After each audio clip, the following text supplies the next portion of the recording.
నమస్కారం. లక్ష్మి చెప్పే కథలకు స్వాగతం. వీణులతో వీక్షించటానికి సిద్ధం కండి.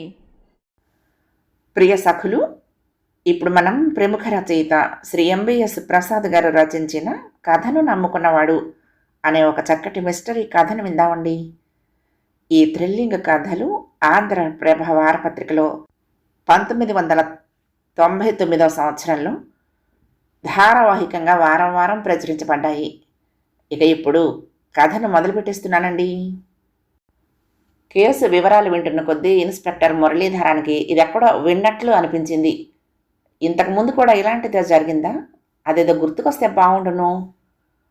మోడస్ ఓపరాండి సిద్ధాంతం ఉపయోగించి నేరస్తుడిని పట్టుకోవచ్చు, కానీ తస్సదియా అది గుర్తు రావటం లేదు. కేసు చిత్రంగా ఉంది. సరదాగా ఆరంభమై విషాదంగా పరిణమించింది. పారిశ్రామికవేత్త భుజంగరావు గారి హోటల్లో ఆయన వజ్రం పోయింది. జనవరి 1న లక్కీ డిప్ ఏదో పెట్టారు ఆయన హోటల్లో. దానిలో నెగ్గిన 6 వ్యక్తులకు ఆయన తన ఛాంబర్లో సొంత ఖర్చుపై డిన్నర్ ఇచ్చాడు. గంటన్నర సేపు సాగిన డిన్నర్ టాక్లో అనేక విషయాలు దొరిలాయి. చివరిలో ఆయన జేబులో నుంచి ఒక అపురూపమైన వజ్రం చూపించి దాని గుణగణాలు వర్ణించాడు. అంత విలువైన వజ్రాన్ని ఎప్పుడు మీ జేబులోనే ఉంచుకుంటానంటున్నారు, ప్రమాదం కాదా అన్నాడు ఓ ముసలాయన. దీన్ని నా దగ్గర నుంచి కాజేసే మొనగాడు ఇప్పటిదాకా పుట్టలేదు అన్నాడు భుజంగరావు గర్వంగా. కాజేయకపోయినా మాయం చేసే మ్యాజిక్ నా దగ్గర ఉంది అంది అపూర్వ అనే 20 ఏళ్ల పడుచు. దాని మీద పందాలు వేసుకున్నారు. మ్యాజిక్ బాగా చేస్తే నెల్లాళ్ల పాటు తన హోటల్లో డిన్నర్ ఫ్రీ అన్నాడు రావు. ఆ వజ్రాన్ని ఒకరి తర్వాత ఒకరు పరీక్షించి పక్క వాళ్ళకి ఇస్తూ వచ్చారు. అపూర్వ వద్దకు వచ్చేసరికి ఆమె ఆ వజ్రాన్ని పరీక్షిస్తూ ఉండగానే చెయ్యి జారింది. అయ్యయ్యో అంటూ తాటాలున లేచి నుంచవటంతో టేబుల్ మీదనున్న గ్లాసులు పళ్ళాలు కింద పడ్డాయి. వెనకాల నిలబడిన బేరర్ వచ్చి అవన్నీ శుభ్రం చేస్తూ నేల మీద చూడబోతే అక్కడ వజ్రం కనపడలేదు. అపూర్వ వేసుకున్న పంజాబీ డ్రస్సు, చున్నీ దులిపి చూపించినా కింద పడలేదు. చెప్పానా లేదా మీ వజ్రం హుష్కాకి అంది అపూర్వ చప్పట్లు చరుస్తూ. భుజంగరావు కూడా ఆశ్చర్యపడ్డాడు. కానీ నవ్వుతూ ఆడవాళ్లకు దాచడానికి అనేక మార్గాలు గట్టిగా వెతికితే అంటూ ఉండగానే పార్టీలో ఉన్న తక్కిన ఆడవాళ్లు అపూర్వను క్షుణ్ణంగా వెతకటానికి ముందుకొచ్చారు. చాటుగా తీసుకువెళ్ళి 15 గంట సేపు అంగుళం వెతికి వెర్రి మొహం వేశారు. దాంతో భుజంగరావు ముఖంలో చిరునవ్వు తగ్గింది. అది గ్రహించిన పెద్దాయన ఒకరు, మ్యాజిక్లో అసిస్టెంట్ ఇప్పుడు ఎవరో ఒకరు ఉంటారు. వజ్రం మాయం చేయటానికి అపూర్వకు ఎవరో ఒకరు సాయం చేసి ఉంటారు. తక్కిన వాళ్ళందరినీ కూడా వెతికితేనే మ్యాజిక్ సక్సెస్ అనొచ్చు. అందరూ సహకరిస్తే బాగుంటుంది అని సూచించాడు. 20 నిమిషాల్లో అందరినీ వెతకడం పూర్తయింది, భుజంగరావుతో సహా. ఎక్కడా కనపడలేదు వజ్రం. భుజంగరావు మొహంలో గర్వం పూర్తిగా ఎగిరిపోయింది. కాసేపు మీసాలు కొరుక్కుంటూ కూర్చున్నాక అతనిలో షివల్రీ తిరిగొచ్చింది. మై డియర్ యంగ్ లేడీ, ఓటమి ఒప్పుకుంటున్నాను. నువ్వు లేడీ హౌడినీవి. నెల్లాళ్ల పాటు మా హోటల్లో డిన్నర్ని ఎంజాయ్ చెయ్యి. ఇంకో ఆఫర్ కూడా ఇస్తున్నాను. నువ్వు ట్రిక్ ఎలా చేసావో చెప్తే నీ friend, boy friend or girl friend వాళ్ళకు కూడా ఫ్రీ డిన్నర్ ఈ నెల్లాళ్ళు. వాట్ డూ యూ సే అన్నాడు. అందరూ చప్పట్లు కొట్టారు. అపూర్వ లేచి నాటకీయంగా అభినందనం చేసింది నవ్వుతూ. కనీసం ఈ డిన్నర్ పేరు చెప్పైనా నాకు ఒక మంచి బాయ్ ఫ్రెండ్ దొరుకుతాడు అంది అందరూ ఒగ్గపట్టుకుని చూస్తూ ఉండగా. It is so simple. వెతికినప్పుడు మీరెవరూ నా హ్యాండ్ బ్యాగ్ కేసి చూడలేదు. అది నా కుర్చీగా తగిలించుంది. నా బ్యాగు హ్యాండిల్ని పరీక్షగా చూసుంటే మీకు అనుమానం వచ్చేది. ఇన్ఫ్యాక్ట్ దానివల్లనే నాకు ఈ మ్యాజిక్ ఐడియా వచ్చింది. నిజానికి నేను ఈ మ్యాజిక్ నేర్చుకోలేదు, ఏమీ లేదు. రావు గారు వజ్రం చూపిస్తూ ఉండగా నాకు సడన్గా అనిపించింది, అది నా హ్యాండ్ బ్యాగ్ పిడిలా ఉందేమిట్రా అని. ఎటొచ్చి అది వజ్రం, ఇది గాజు ముక్క, అంతే తేడా. గాజు మొక్క కాబట్టి మొన్ననే విరిగిపోయింది. ఆ జాగా ఇప్పుడు ఖాళీగా ఉంది. ఇప్పుడు వజ్రాన్ని పెట్టేస్తే అంత బ్యాగ్ పిడి అనుకుంటారు కానీ వజ్రం అనుకోరు. ఇలా అనుకోగానే నేను ఛాలెంజ్ చేశాను. రావు గారు వజ్రం చేతులు మారి నా చేతికి రాగానే జారిపోయినట్లు నటించి నా నోట్లో చూయింగం సహాయంతో దాన్ని బ్యాగ్ హ్యాండిల్కి అతికించేశాను. మీరు నా బట్టలు వెతికారు, ఒళ్ళంతా వెతికారు. బ్యాగ్ కేసు ఎవరైనా చూసినా వజ్రాన్ని పోల్చుకోలేరు. నౌ సీ యువర్ ఫేమస్ వజ్రం అంటూ వీపు వెనకాల దాచుకున్న బ్యాగుని డ్రామాటిక్గా ముందుకు పెట్టింది. కానీ దాని హ్యాండిల్కి వజ్రం లేదు. జనమంతా పగలబడి నవ్వటంతో అపూర్వ తెల్లబోతూ బ్యాగు తిప్పి చూసింది. వజ్రం లేకపోవటంతో ఆమె ముఖం పాలిపోయింది. వేర్ ఇస్ ది డైమండ్ అంటూ హడావుడిగా వంగి టేబుల్ కిందకు చూసింది. కుర్చీ వెనక్కులాగి చూసింది. బట్టలు దులిపింది. బ్యాగులో చెయ్యి పెట్టి కెలికింది. ఏం చేసినా వజ్రం కనపడకపోవటంతో కుర్చీలో కూలబడింది. ఆమె కళ్ళల్లో నీళ్లు తిరుగుతున్నాయి. భుజంగరావుది అదే పరిస్థితి. ఆదుర్ద ఆందోళనలతో అతని మొహం మీద చెమట్లు పట్టాయి. సరిగ్గా చూడమ్మా అంటున్నాడు మాటి మాటికి. కొద్దిసేపట్లోనే అపూర్వ వెక్కి వెక్కి ఆడవసాగింది. ఇంతలో ఇందాకటి పెద్దాయన పోలీసుల్ని పిలుద్దాము, మనం ఎవరం బయటికి కదలొద్దు, అది ఎలా మాయమైందో వాళ్లే తేలుస్తారు అన్నాడు. అందువల్లే మురళీధరం కదిలి రావాల్సి వచ్చింది. అతని పోలీసులు కూడా గదినంతా క్షుణ్ణంగా పరిశీలించారు, కానీ ఏమీ దొరకలేదు. మురళీధరానికి పిచ్చెక్కినట్లుంది. ఈ కేసు ఇంతకు ముందు ఎక్కడో విన్నాడు, గుర్తుకొచ్చి చావటం లేదు.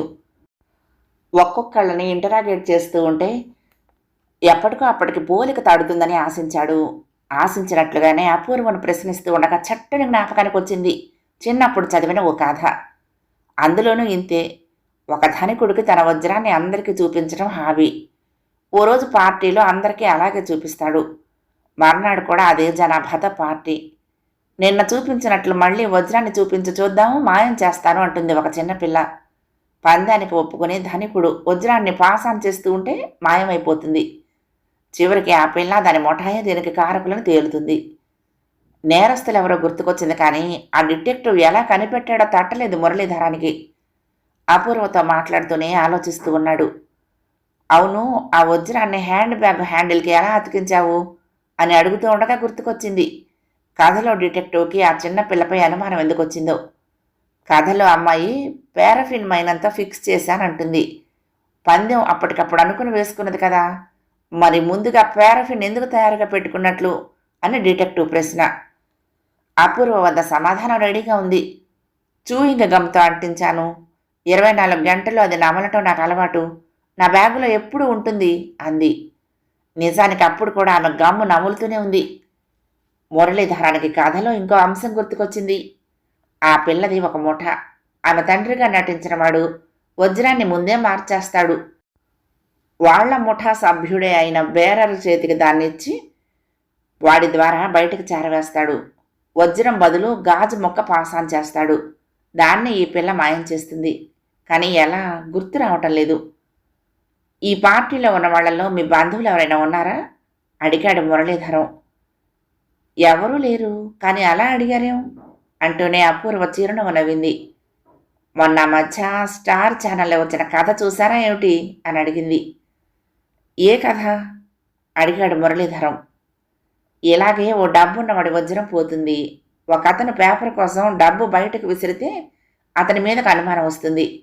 దాంతో అతను డిటెక్టివ్ని కలిసి తన నిర్దోషిత్వం ఆమె చెప్తూ ఉండగానే కరెక్ట్ కరెక్ట్ మీకు ఆ కథ తెలుసా అడిగాడు మురళీధరం ఉద్వేగంతో. తెలియకపోవటం ఏమిటి? భుజంగరావు గారి వజ్రం చూపిస్తూ ఉంటే ఆ కథ గుర్తుకొచ్చే నేను తమాషా చేయబోయాను. అది కాస్త ఇలా వికటించింది. ఈ కేసులో అలా పేపర్ కోసం కిటికీలో నుంచి డబ్బు విసిరిన వాడు లేడు. ఉంటే వాడి మీదకు అనుమానం పోయేదేమో అంది అపూర్వ మొహం అదోలా పెట్టి. నేను టీవీలో చూడలేదు, కానీ పాత కథ అది. దాన్నే టీవీ ఎపిసోడ్లో తీశారేమో. దానిలో ఆ పిల్ల వజ్రం మాయం ఎలా చేస్తుందో చెప్పండి అని అడిగాడు. అదేమవుతుందంటే ఆ పిల్ల చేతికి వచ్చే లోపునే వజ్రం వాళ్ళ ముఠావాడు మార్చేస్తాడు. ఈ అమ్మాయి చేతికి వజ్రంలా కనపడే ఒట్టి గాజు మొక్క వస్తుంది.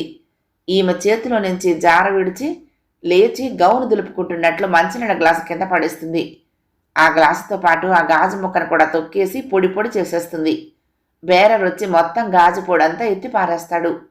దాంతో ఈమె చేతిలో వజ్రం మాయమైపోయిందన్న భ్రమ కలుగుతుంది అంది. మురళీధరానికి తలలో ఒక మెరుపు మెరిసినట్లయింది. అపూర్వ కేసు దీర్ఘంగా చూసి, మీ కేసులో కూడా గ్లాసు కింద పడిపోయింది అన్నాడు. అపూర్వ మొహం వాడిపోయింది. మై గాడ్, మీరు నన్ను అనుమానిస్తున్నారా? ఆ కథ చెప్పి నా గొయ్యి నేనే తవ్వుకున్నట్లయింది. గభాలను లేచినప్పుడు గ్లాసు కింద పడిపోవటం సహజమే కదా, దానివల్ల అనుమానం రావటం అన్యాయం అంటూ కన్నీళ్లు పెట్టుకుంది. అంతలోనే ఆమెకు ఐడియా వచ్చినట్లుంది. చూడండి సార్, అది నకిలీ వజ్రం కాబట్టి ఆ పిల్ల చిత్త కొట్టేయగలిగింది. ఈ హాల్లో ఉన్న వాళ్ళల్లో ఎవరికైనా నాతో కనెక్షన్ ఉందని నిరూపించండి చూద్దాం. ఉంటేనే కదా వజ్రం మార్పిడి సాధ్యపడేది.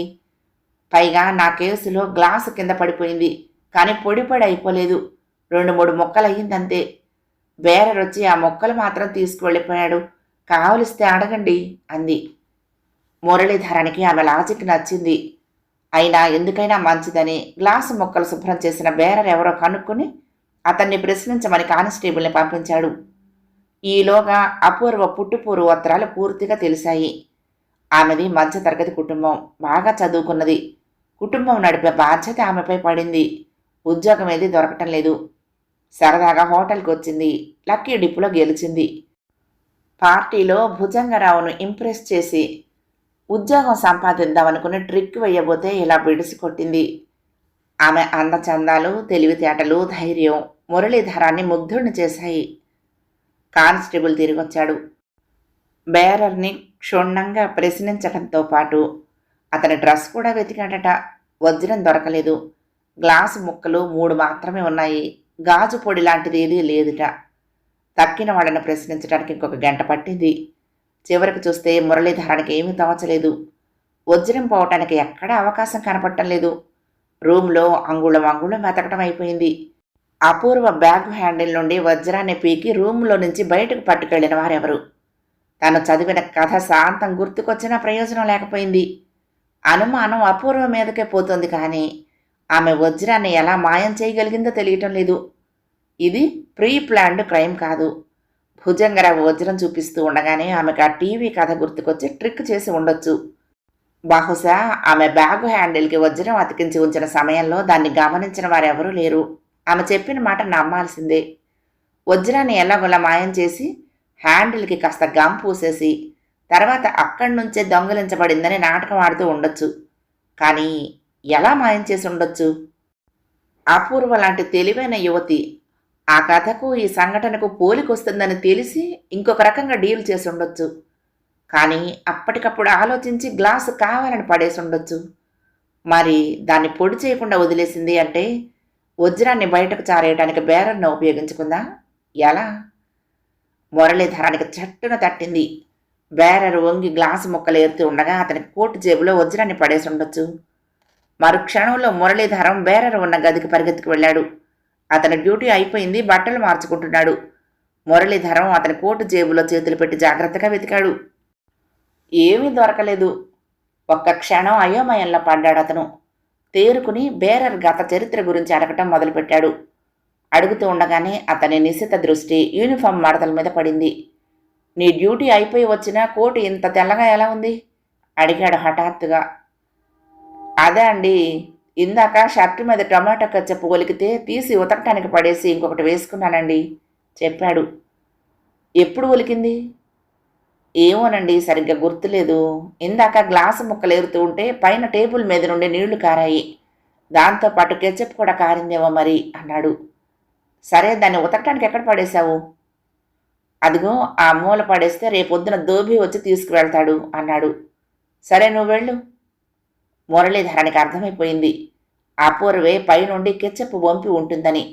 అనుకున్నట్లుగానే కోటు జేబులో వజ్రం దొరికింది. దాన్ని తన జేబులో పెట్టుకుని అపూర్వను పక్కకు పిలిచాడు.